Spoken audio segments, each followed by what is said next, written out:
Alright, hey there everybody, this is Dave at Blue Bears Games, and I'm here with another video for you guys. This is the inaugural new Commander series that I'm doing, and I'm calling it Brews. Unlike the Commander Before and After series that I had just finished up, these are actually going to be all brand new decks that I'm making as I go, based upon things that I wanted to do. So today's deck is actually Slimefoot, the Stowaway, as the commander, and there's a couple reasons why I chose him. So the first and foremost reason is I started playing long time ago, and I remember, when I was younger, I wasn't really a kid, but I was a teenager. I was opening Fallen Empires packs, and I remember opening Thallids all the time, and I'm just like, man, these things suck because there's no way to actually use them for anything other than making hordes of creatures, and back then there wasn't really any way to, green, let's just face it, didn't get a power boost until recently. So, Slimefoot was made in Dominaria, and he actually takes a way to use them, and for me, I've always had a fascination with them, and I don't really do creature decks all that often, but I figured I like the Thallids from way back in the day, and Slimefoot, when I opened them up in a pack, I was like, that's perfect. And since he's legendary, he can be the commander, he uses them, he can kill people just by making creatures and then dying. So I thought, why not? The other reason that I put this deck together, I got a friend of mine who challenged me. If you haven't noticed, most of my decks that I like to build, not including the budget series, are usually blue-based, because I'm an old player. I'm old school. I'm old. Let's just face it. Blue was the thing to do, thing to be, and it's usually the most powerful color. So I was challenged. Why not make something that's not blue? And since the two things coincided where I've always wanted to do a Thalid deck, Slimefoot was made, and then he wanted me to do a deck that wasn't blue. And I don't normally do many creature-based decks unless they have something other to do other than attack. This deck will be a little similar. Excuse me. It'll won't be more of the attack style deck. I did not do anthems for this, so I didn't make things buffed all that much except for like inside the creatures themselves.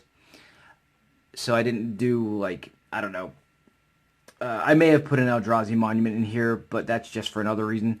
But I took out all the anthems that could boost them to be higher than they are, except for ones that were within the creatures based upon the theme. So let's get started. So for those of you that don't know Slimefoot, get to know him. He's really cool. He's a 3 to cast, so he's Golgari, meaning he's black and green. He's a 2/3 for 1 black, 1 green, 1 of any. Whenever a Saproling you control dies, Slimefoot the Stowaway deals 1 damage to each opponent and you gain a life. This is sort of an aristocrat style deck. It's not full on aristocrats just because I wanted to try to go a little different, but not, stay within the confines of an aristocrat style.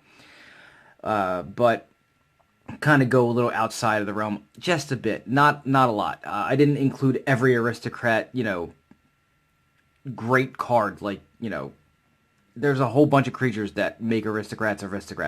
I put in like 1 or 2 besides Slimefoot. The other thing he does is for 4 colorless, you can create a 1/1 green Saproling creature token, and that can be done at any time at instant speed. So he creates the Saprolings that when they die, he can deal the damage. So this is the commander I chose, and I chose him based upon the things I previously mentioned. So I'm going to start off with the lands. So we're green-black, so I did not have, I believe it's not a bad land, it's a Bayou. I did not have a Bayou. Thought I did, I must have traded it away. So my next quest is to go ahead and try to get a Bayou for this deck. So I start with an overgrown tomb. It's the shock land, so it's still a swamp forest, but when it comes into play, either pay 2 life and it's untapped, or don't pay it and you take 2. Woodland Cemetery for the check land, because, I like my lands not to come into play tapped. Verdant Catacombs, obviously I had to do some kind of, ramping. It's not really ramp per se, but at least it gets me to the right color fixing, is what I guess it would be. Land of War Waste, this was a flex spot. I'm actually thinking if I had a couple of different cards I would choose. One of them would be Karn's Bastion. I have to open up a box of War of the Spark and hope I get it. And if not, I gotta trade for it. But this spot was originally an Opal Palace to hold the place for Karn's Bastion. I did not find one. And then I was like, well, what else can I do? So I put a Llanowar Waste in there for now, and that may change in the future to a Karn's Bastion. Tainted Wood, because, well, we're in black, so why wouldn't I? It adds a colorless, and then if you have a swamp, you can tap it for either green or black. So, why not? Command Tower, because it's got to be in there. It's not a multicolored deck, but I mean, technically it is. It's not a 3-color deck, but it's still a 2-color deck, so I would always use a Command Tower for more than one color. Unclaimed Territory is another one that's kind of a flex. If I get... I do own a Gaia's Cradle. The problem is I only own one, and I have a mono-green deck that it's going into, so unfortunately, for the purposes of this deck, I had to skimp a little bit. So this went in there in its place. What it does is, when it comes into play, choose a creature type. For this deck, I would choose Fungus. You can tap it to add a colorless, or you can tap it to add a color of any color of your choice to cast specifically a creature of the chosen type. Because Thallids are not actually a creature type that you can cast, they're usually just tokens, I would have to choose Fungus because the Fungus are the ones that make the Thallids. Oop, I skipped one. Grim Backwoods was the next card. It taps to add a colorless, or I can pay 1 black, 1 green, and 2 of any, and sacrifice a creature, draw a card. The whole point of this deck is to make a whole lot of tokens and use them for sacrificial purposes. So, kind of like pretty much like an Aristocrats deck. Alright, Arch of Vraska is next. It has Ascend, so Ascend says if you control 10 or more permanents, you get the City's Blessing for the rest of the game. It taps out a colorless, or for 5 and tap it, you can draw a card, but you can only activate that if you have the City's Blessing. My hope is that, and I'm going to look more into some cards that have Ascend to see if they can fit into this deck better. With all the tokens, I'm hoping that I can get a lot of stuff on the board to make it so that you can get your City's Blessing. Strip Mine, because why not? Every deck should have a Strip Mine for that one land that just is terrorizing the rest of the board. Somebody's got, say, Cabal Coffers out with, I forget the name of the land off the top of my head, but the land that makes every land a swamp. So you need a Strip Mine. What it does is it adds a colorless, or you can tap and sacrifice it and destroy any land on the board. Reliquary Tower, because I'm hoping that I have enough draw in here to make it so I need this. It just says you have no maximum hand size and taps to add a colorless. Orin Reef, the Vastwood. It comes into play tapped, and you can tap it to add a green, or you can tap it to put a +1/+1 counter on each green creature that entered the battlefield this turn. It's in case the plan turns into having to go wide, meaning I have a whole lot of creatures on the board, but they're small. My hope is that when I created them, I made them a little bit bigger by putting the +1/+1 counter on them. Castle Garenbrig, just because it comes into play tapped unless you control a forest. It taps to add a green, and then for 2 green and 2, you can add 6 green. Spend this to cast green creature spells or activated abilities of creatures. So I can use it for Slimefoot's ability. I can use it to cast some of the Thallids that are coming out.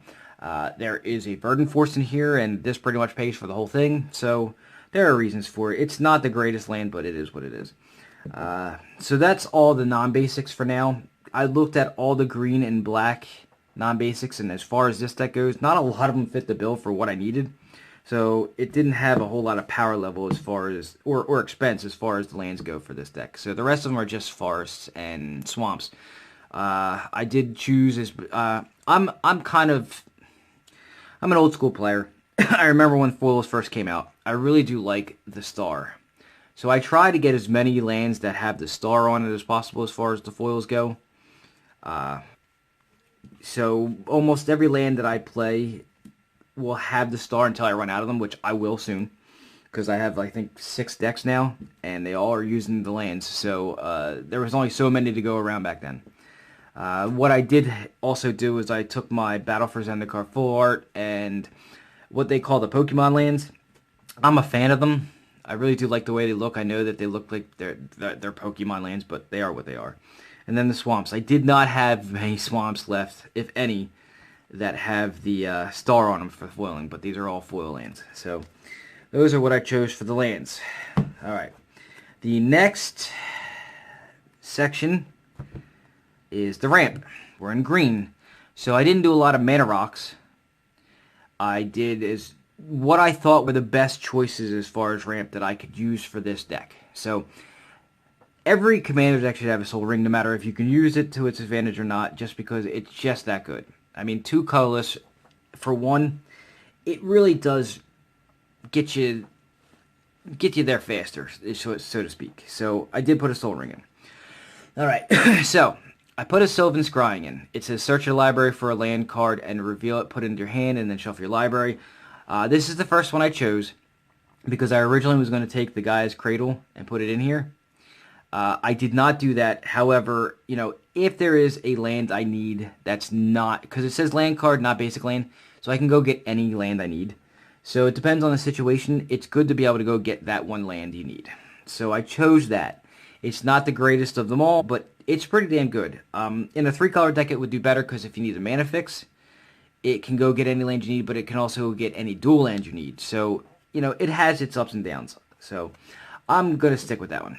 The next one I chose was Nylea's Intervention. It's 2 green and X, and you can choose one. Search your library for up to X land cards, and there's that thing again. X land cards. It doesn't have to be basics. Reveal them, put them into your hand, and shuffle your library, or you can deal X damage, twice X damage to each creature with flying. So this actually has a duality to it. I do have a weakness in this deck to flying creatures, so the point of this is that it does the 2 things I needed to do for green. I did talk a lot about this card when it first was spoiled because I really like cards that grab just lands. So I'm not a big green player, so whenever I have an opportunity to do things the way I want to do them, instead of grabbing basics, I want to be able to grab what I want. So it's kind of like a tutor, but it's for good lands. The next one was Kadama's Reach, and I believe I got 3 versions of this. I think there are 3 versions. So Kadama's Reach, it's an arcane spell, which doesn't do anything in this deck. It searches your library for up to 2 basic lands, reveal those cards, and put one onto the battlefield tapped, and the other into your hand, and then shuffle your library. So I wanted to go with as efficient as possible, so I wanted to be able to grab as many lands as possible with each of these spells. So this one grabs 2. Cultivate is the same exact thing as Kadama's Reach, only it's not arcane, and it has a different name, so it's redundancy. And this is Pilgrimage I went with. Search your library for up to 2 basic forest cards. Reveal those cards and put them onto the battlefield. Put one onto the battlefield tapped, and the rest into your hand. And the reason why this one says rest in your hand is because if you have Spell Mastery, you can actually grab an extra forest. So you can go for 3 forests, put 1 into play, and then put 2 into your hand. So a same effect as Cultivate, same effect as Kadama's Reach, only it can grab an extra card for you if you want to. So these cards do a couple things. They put lands into play, and they put lands into your hand so you don't miss a land drop as well. They also thin your deck of lands, so I went with those. For Wanderings, I also chose. It says search your library for a basic land card and put it into play tapped. Then shuffle your library, but if you have Threshold, and Threshold is if you have 7 or more cards in your graveyard, you can instead search your library for 3 basic land cards and put them into play tapped. So, it can do 1, which is okay, but it could possibly do 3. That thins your deck out. It puts you ahead of the curve. You know, I went with as many as I could. All right, now the last one, Druidic Satchel, is not a ramp card. Don't get me wrong. This is a utility card, but I have it in here because it fits all the themes that I want it to fit. It fits a Saproling deck like you wouldn't believe, a token deck. So for 3, it comes into play. And for 2 and tap, you can reveal the top card of your library. If it is a creature card, you can put a 1/1 green Saproling token into play. We want to do that. This is a Saproling deck.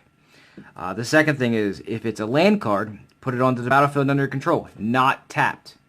So that's where the partial ramp comes in. It can actually scry a land into play. Or if it's not a creature and not a land, you gain 2 life. So if it's a sorcery, an instant, an artifact, so anything that's not a creature, not a land, you gain 2 life. So it's ramp, but it's not. So I kind of went with that because, first of all, Druidic Satchel should be in every deck ever played, just because it's just one of the cooler cards ever made. I'm kidding. I love the card. It shouldn't be in every deck, but in the right decks, it's really good. All right, the creatures. I don't normally do creature decks. This is a little different because it's aristocrats. slash fungus slash Saproling, whatever you want to call it. So, we're in Fungus, Thallids. They all do what I want them to do. Not everything, not every creature is a Thallid or a Fungus, a token maker or a Fungus, but the main theme here is this. I did order a card that did not come in, so there will be a switch later, and this deck will be, after testing, modified, and I may do another video on it, but this is the initial thing I came up with.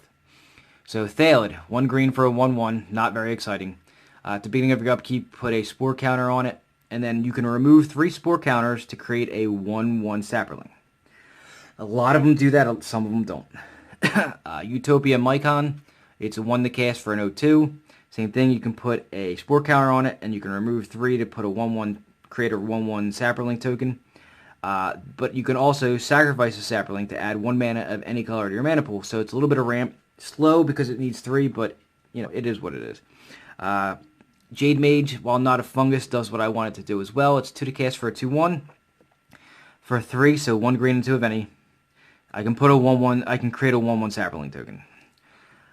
So if I have extra mana on turns when he's out, I can create, you know, as many as I can. It's cheaper than Slimefoot's ability, so he may get used if he's out and play with Slimefoot to create the tokens instead, but you need to have that redundancy of creatures that are able to do it. Rot Shambler is actually a flex spot. If something better comes along, or if I get my hands on something better, or if that card ever comes in, Rot Shambler comes out, but for now he's in. 2 to cast 1/1. Whenever another creature you control dies, put a +1/+1 counter on him. He can get pretty big in this deck. However, you know, just having one big creature doesn't always do it in Commander. Spore Crown Thalid, 2 to cast for a 2/2. He is a Lord. He is the Fungus and Saproling Lord. So each other creature you control that's a Fungus or a Saproling gets +1/+1. And that's what I was telling you about earlier. I don't have Anthems in the deck, but what I do have is cards that are within the theme on the on the creatures that buff each other or buff themselves. So Thalen of Havenwood. Same thing here with the not having Anthems, but having something within the creatures. He's 2 to cast for a 2/2. He's a Lord as well. Each Fungus gets +1/+1 for each Spore counter on it. And then for 1 black and 1 green, and I can remove a Fungus card in my graveyard from the game, so exile a Fungus card. Put a Spore counter on each Fungus in play. So it's not a bad thing to make your guys bigger if you need to go wide. Spore Flower is a 2 to cast 0/1. Basically, it's a wall. It's not a wall, but it's basically a wall. During your upkeep, put a Spore counter on it, and then for 0, I can remove 3 counters from it and basically fog, so no creatures will deal damage in combat this turn. That's for those guys who have nothing but flyers and I can't do anything about it. If he's out or she's out, whatever I want, I don't know. It's a flower. It's out. I can at least fog the effect. Another flex card is Yavimaya Sapherd. 3 to cast, 2/2. When it comes into play, I can create a 1/1 Saproling. It's foil. I chose it just because I needed more funguses in play. Excuse me, guys. And gals. Alright, next Thalid Germinator. It's a 3 to cast, 2/2. At the beginning of my upkeep, I put a Spore counter on him as well. Or it as well. Remove 3 counters to create a 1/1. Or I can sacrifice a Saproling and target creature can get +1/+1 until the turn. You can do some good combat tricks with this, where if you have a whole horde going through, one gets through and the rest get blocked, you can sacrifice them and do a lot of damage with the one. So it's combat tricks inside there. Next is Thorn Thalid, 3 to cast, 2/2. He gets Spore counters every turn during your upkeep as well. For him, when you remove the 3 Spore counters, you can have it deal 1 damage to any target. So he doesn't create any other any Saproling tokens, but he does happen to have direct damage in green, which is kind of rare. Even if it's low, it's still there. Nylea, the Keen-Eyed I chose. She's the 4 to cast god from Theros Beyond Death. She's a 5/6 indestructible. As long as your devotion to green is less than 5, she's not a creature, so she's just her enchantment. And all creature spells you cast cost 1 less to cast, so that's one of the reasons she's in there. But she's mainly in here for the other abilities. So for 3, reveal the top card of your library, and if it's a creature card, put it into your hand. Otherwise, you may put it in your graveyard, so she kind of scries through to help you get cards. So green doesn't have a lot of good draw. This is one of the ways. It's kind of draw, but it's not. Thallids Hermit, 4-cast 1/1 that has morph. The Hermit is an Anthem, so all saps get +1/+1. The morph cost is 5, and then when the Hermit is turned face up, I can create 4 1/1 tokens that are Saprolings. So in there for the Anthem effect of, it itself is not a Saproling or a Fungus, but it's an Anthem for Saprolings and can create them. So it does exactly what I wanted to do within the creature. Alright, Spore Sower Thalid is 4-cast 4/4, so good stats right there. Right off the bat, it's good stats. It's a Fungus, so that's great. Now, this is what I like about this guy. Other than the stats, at the beginning of your upkeep, put a Spore counter on each Fungus you control. So now, even the guys that don't have the ability to create their own Spore counters, Spore Sower Thalid puts Spore counters on them. And then he himself, or it itself, can remove 3 Spore counters to create a 1/1 sap token. So, and that one's foily too. Next was Renata, the Called to the Hunt. 4-cast star 3. The star is equal to your devotion to green, so with a lot of the stuff here being double green, it looks like, this guy can get, actually, is that a girl? This girl can get really powerful really quick. But the reason why this one's in there is because each other creature you control enters the battlefield with an additional +1/+1 counter. Not only is she good, she also makes your stuff better. So I went with her for the Anthem style effect, but also for the fact that she herself hits hard. So she's a flex spot, but I think I'm going to keep her. She's also foil. Tender Shoot Dryad, one of my favorite cards that they made in the last 10 years. 5-cast 2/2. Is a Dryad, but also has Ascend, which means, again, if you have 10 or more permanents, you gain the City's Blessing. At the beginning of each upkeep, keep that in mind, not beginning of each of your upkeeps, beginning of each upkeep, create a 1/1 sap token. So if you're in a 5-player game, by the time it comes back around to you, you've got 5 1/1 sitting there. If you have the City's Blessing, Saplings you control also are Anthemed +2/+2, so keep that in mind. They get bigger. So you could actually put this on the battlefield, right? Put it into play. Have the City's Blessing immediately. And each turn you're getting a 3/3. Each turn. Not yours. Each player's turn. So not too bad. Next was Michaeloth. 5-cast 4/4 with Devour 2. Devour means that when it enters a battlefield, I can sacrifice any number of creatures and put that many +1/+1 counters on it. And this is the cool thing about this. The synergy between Michaeloth, Renata, all those things that can give +1/+1 counters, gives this guy a little bit of buff. So at the beginning of your upkeep, create a 1/1 sap for each +1/+1 counter on it. So if it comes into play with Renata out, it automatically has one without devouring anything. If it devours 2 things plus Renata's out, that's 5. That means you create 5 saps each upkeep. So, not a bad card. Spore Mound, 5-cast 3/3. It has landfall. Basically what this is landfall. Whenever a land enters the battlefield, create a 1/1 sap. And I've got a lot of ramp in here, so when I can put a lot of lands into play. Not a lot of ramp. I have a medium amount of ramp, so I can put lands into play. So, why not also get the advantage of creating the 1/1s? Sporeloth Ancient is a 5-cast 4/4. It says at the beginning of your upkeep, I can put a Spore counter on it. Here's where the best part comes in. So, I told you earlier that Spore Sower puts a Spore counter on each Fungus. Sporeloth says that all creatures you control have removed 2 Spore counters from them to create a 1/1 sap. So all those Fungus that don't create their own Spore counters, with those 2 out, can create their own and also make a sap from using 2 counters instead of 3. So there's a little bit of synergy in that one. The big baddie of the deck, the Verdant Force, 7/7 for 8. It's expensive. I'm hoping that the mana works out in this one where I can sacrifice things and use the Garen Brig to get this guy out quickly. At the beginning of each upkeep, same thing as Tender Shot, Dryad. Each upkeep, I can create another 1/1. So he's in there for the token generation, and the fact that he's got a really big ass. Alright, the Aristocrats version, other than Slimefoot himself, is Zulaport Cutthroat. It's the only other part that I have in here that does the Aristocrats for now. I will be revisiting this deck later, but I wanted to get this video up to show you guys what I've created. It is 2 to cast for a 1/1, and when Zulaport Cutthroat or another creature I control dies, each opponent loses a life and you gain a life. So, same thing as Slimefoot, only it's any creature instead of just Saprolings. Death Spore Thalid, 2 to cast, 1/1. At the beginning of upkeep, again, he gets a Spore counter. You can remove 3 counters to create a 1/1, and then you can sacrifice a Saproling to have target creature get -1/-1 until end of turn. So you can actually, in the right scenario, you can create enough saps to take out even an Eldrazi. Because -1/-1s actually kill them.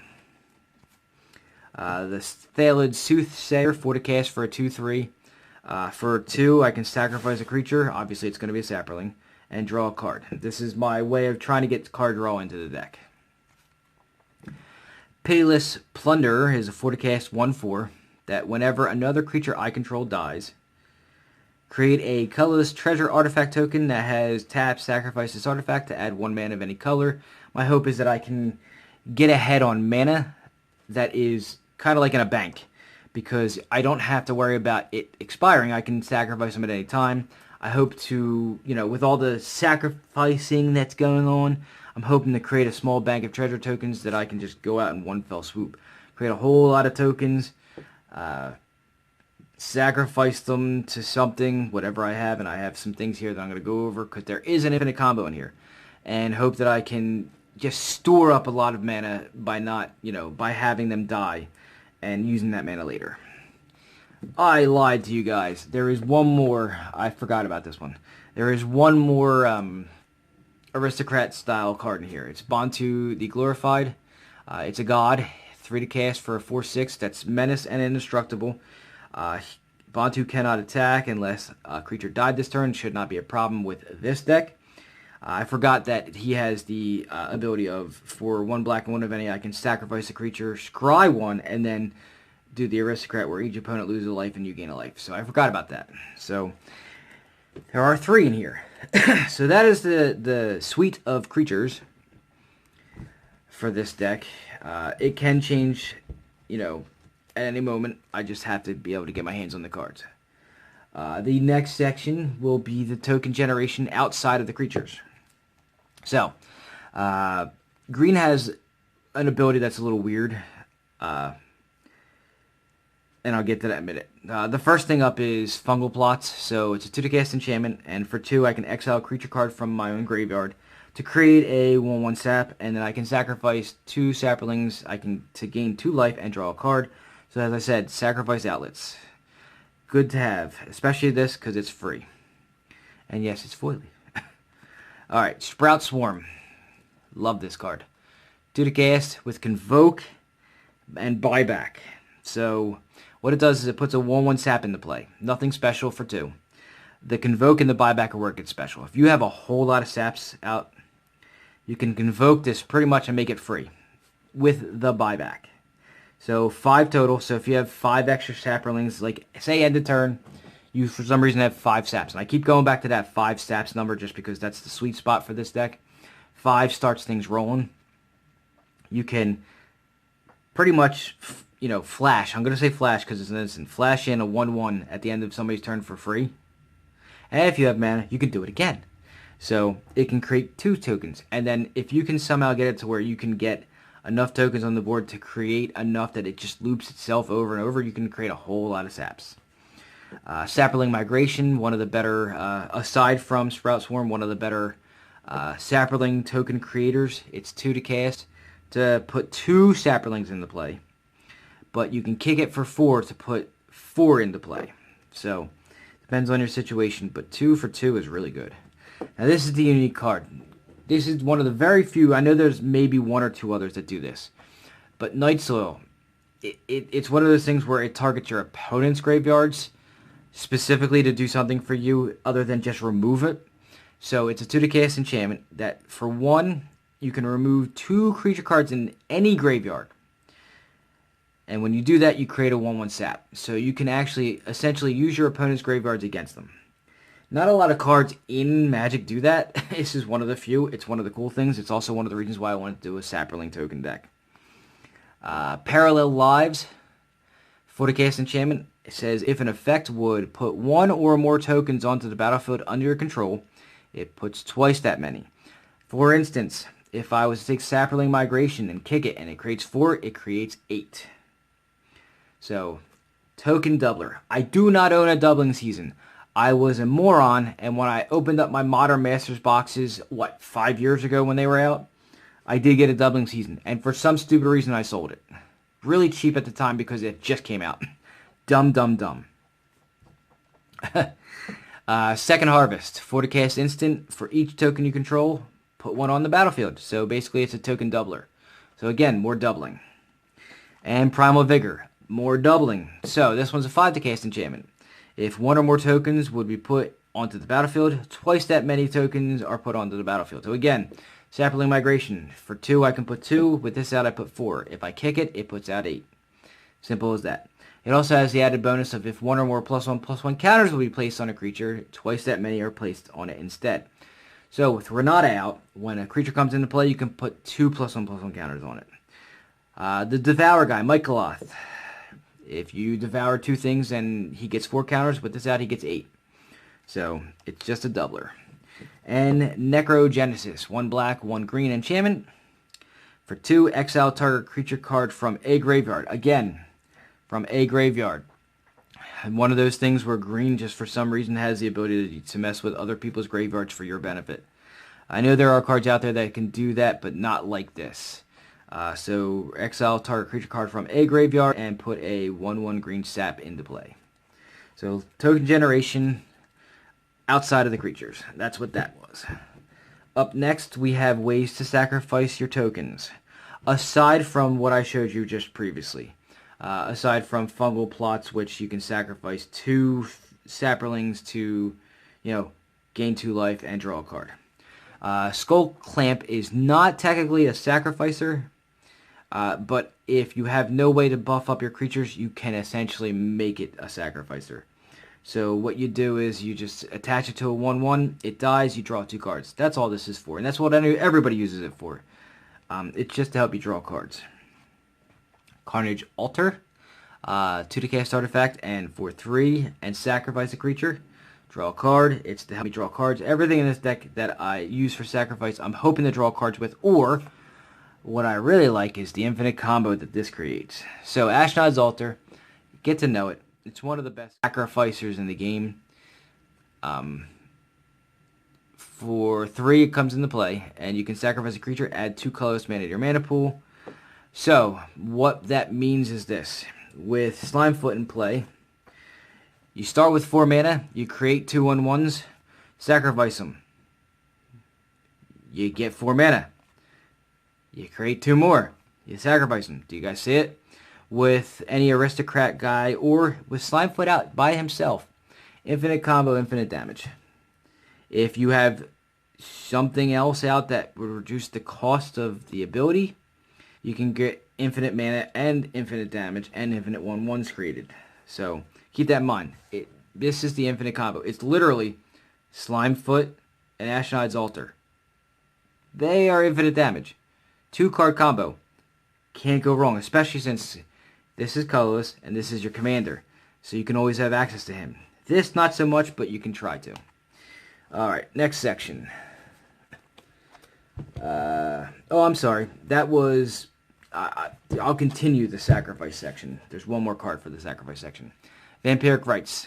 For 1 to cast enchantment, 1 black, 1 of any. Sacrifice a creature, gain a life, draw a card. Like I said, I try to get as much card draw in here as possible. And if it's the sacrifice, I know it seems a little clunky that most of this stuff isn't free, but at least some of it's free. Alright, some defense. Gotta have a little bit of defense. Crows and Grip, in case somebody plays like What is that artifact? The artifact that says that activated abilities of creatures can't be played. Corrosion Grip splits seconds right in and says no. So it splits second and destroys an artifact or enchantment. Grave Pact. A lot of black in there. It's 3 black and 1. Whenever any creature you control is put into a graveyard, so if a creature you control dies, each other player sacrifices a creature. It helps keep the board clear. Assassin's Trophy. 1 black, 1 green. Destroy any permanent an opponent controls, and then its controller may search their library for a basic land card and put it on the battlefield. Again, one more instance of if they have a Curse Totem. That's what it is, a Curse Totem. Putrefy is a 3 to cast. It destroys an artifact or a creature, and it can't be regenerated at instant speed for 3. And Casualties of War. So 2 black, 2 green, 2 of any. I can choose any amount of these. I can destroy an artifact, a creature, an enchantment, a land, and a planeswalker. And that's end or. I can choose anything I want as long as I have the target so it doesn't fizzle. So that's the little bit of defense that this deck has. Not a lot. The hope is that you can get to your combo and combo out. Alright, utility cards. This is what this section is. Harmonize, it's basically just draw 3 cards. 4 to cast, draw 3 cards. I just need card draw in this deck. Asceticism is a 5 to cast enchantment. What it reads, this whole thing here basically says your creatures have hexproof. Basically gives your creatures hexproof, and then for 1 green and 1 of any, I can regenerate any creature I need to. Could be useful. I said I didn't have any anthems besides the Monument, and the reason for the Monument.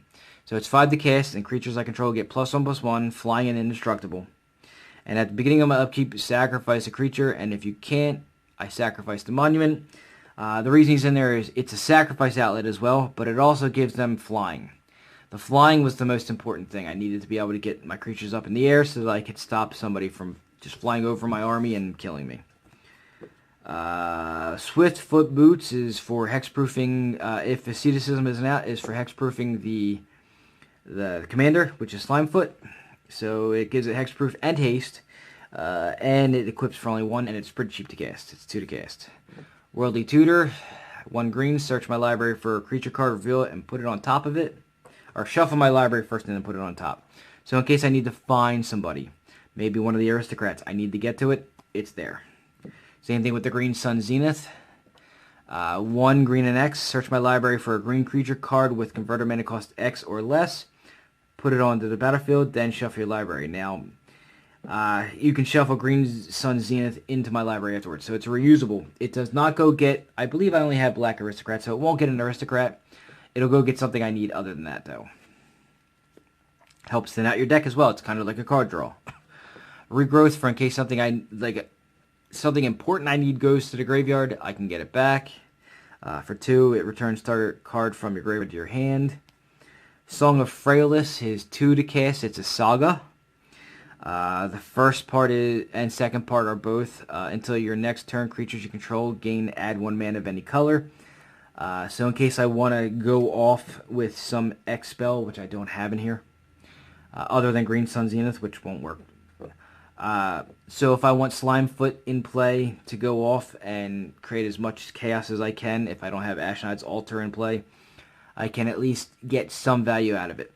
And then on the third part, it's put a +1/+1 counter on each creature, and those creatures gain Vigilance, Trample, and Indestructible. So basically, I attack. The third mode is if I didn't get everybody dead through Slimefoot, I just go on full-on attack mode. So they're indestructible, they're +1/+1, they have Vigilance, so it doesn't really matter. They just attack anybody I need to. Cryptolith Rite, 2 to cast enchantment. It says all creatures I control add 1 mana of any color to mana pool, so that I can always have the mana I need and an abundance of it at any time available to me. Vivian, I believe, is the only planeswalker in here. Vivian is 3 to cast and comes into play with 4 loyalty counters. The reason she's in here is for her static ability, which is you may cast creatures as though they had flash. So if I need to, I can do a surprise, Slimefoot into play, kill somebody on the end of my opponent's turn. The +1 is until end of turn. Up to one target creature gains Vigilance and Reach, just in case. And her -2 is look at the top 3 cards of your library. Exile 1 face down and put the rest on the bottom of your library in any order. For as long as that card remains exiled, you may look at the card and may cast it if it is a creature. So it's kind of like a draw into a creature, hopefully, and put it out in play. Fecundity is a flex spot, may come out. 3 to cast enchantment. Whenever a creature is put into a graveyard from play, the creature's controller may draw a card. It's in here for card draw. I'm going to be sacking a lot of things. A lot of things are going to be dying. I kind of want to get cards for it as well. So I can Slimefoot, get the 1 life, and draw a card. It's win-win. I didn't have a Gaia's Cradle, but I did have a full Growing Rites of Itlamak. It's a 3 to cast legendary enchantment. When it enters the battlefield, I can look at the top 4 cards of my library, reveal a creature card from among them and put it into my hand, and put the rest on the bottom of your library in any order. And then at the beginning of your end step, if I control 4 or more creatures, transform this. And when I transform it, if you haven't seen the back part of this yet, it transforms into Itlamak, the Cradle of the Sun. It taps to either add a green or tap to add a green to your mana pool for each creature you control. So if for some reason you have no creatures, at least it taps for a green. If you have a whole lot of creatures, it adds a lot of mana. So it's the poor man's Gaia's Cradle. Alright. Up next, Path of Discovery. 4 to cast enchantment that whenever a creature enters the battlefield under my control, a lot of tokens come into play, I can explore, or it can explore. And explore says reveal the top, Explore means reveal the top card in my library, put it into my hand if it's a land. If it's not a land, I can put a +1/+1 counter on that creature, and I can either put it back on top of my library or put it in my graveyard so I can get stuff I don't need out of the way and dig to stuff I do need. It makes my creatures bigger.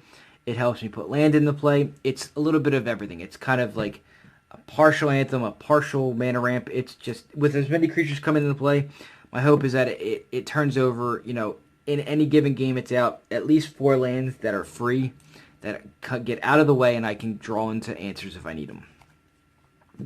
Flex spot again, Gruesome Fate. It's just in there because I'm hoping that I have a lot of creatures. It's 3 to cast sorcery. Each opponent loses 1 life for each creature I control. Pretty self-explanatory. And then Moldervine Reclamation, 5 to cast for an enchantment. Whenever a creature I control dies, I can gain a life and draw a card. So again, more of that whole trying to draw cards thing through the death of my creatures. And we have one last card. One final card. The final card is the alternate win condition that I'm still trying to figure out how I can get into play on my opponent's turn. So, this card is called Epic Struggle. Okay? It has to come into play and then survive an entire round to my upkeep. I'm trying to figure out how to get it to flash into play because I have no blue in here. 4 to cast. At the beginning of my upkeep, if I control 20 or more creatures, I win the game. Pretty self-explanatory, but it's going to draw every hate card you can if I have a lot of creatures.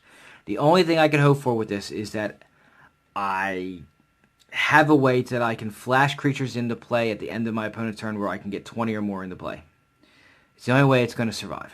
So, that's that. I don't know how I'm going to do it yet, but I'm hoping that that can actually win me a game. If not, and if I can't seem to do it, it becomes a flex spot, and then I change it out for some more aristocrat style things, like, a Viscera Seer and all those other good things. So, that is my version of Slimefoot the Stowaway. I want to at least draw your attention to something very odd. I did not plan this. Please understand this. But for those of you that are living under a rock, you won't know what I'm talking about, but everybody else in the world should know this.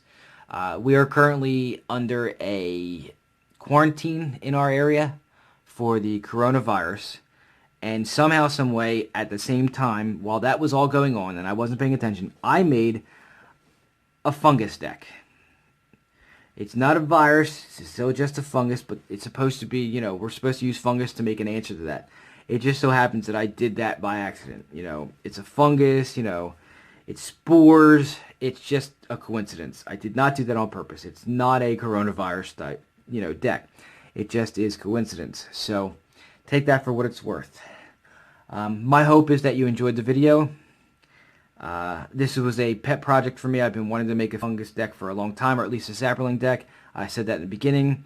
Hopefully this, when I test it out, it works. If it doesn't, I'll do some minor changes to it. But, it'll go through a couple of different changes here and there, and eventually I'll tell you guys what it was. But for now, I'm going to ask you, go ahead and do the obligatory things I ask you at every video. Please share this out to your friends. Maybe somebody else will enjoy this if you enjoyed it yourself. Or maybe if you didn't enjoy it, they will enjoy it. So go ahead and please share this out. Please subscribe. As of the making of this video, am 14 away from being able to name the channel, and I'd really like to name the channel. And then go from there. Hopefully I can, go from 100 to 1,000 in a shorter period of time than it took me to get to 100, but it's been a pretty short period of time. So do that. I do have a Facebook page that you can communicate with me on, or if you need, something answered, you have a question or a concern, any ideas or anything to help me make these better, you can comment below or go to the Facebook page. I will have a link to that in the description section of this. I will also eventually have, actually I think I have it already, I will have a link to a deck list where you can see each card, up close and personal by just hovering over it on your computer, and, all that fun jazz. But for now, I'm going to go. I hope you had fun, and please subscribe to the channel, guys. I really need it. Thanks for watching. Have a good one.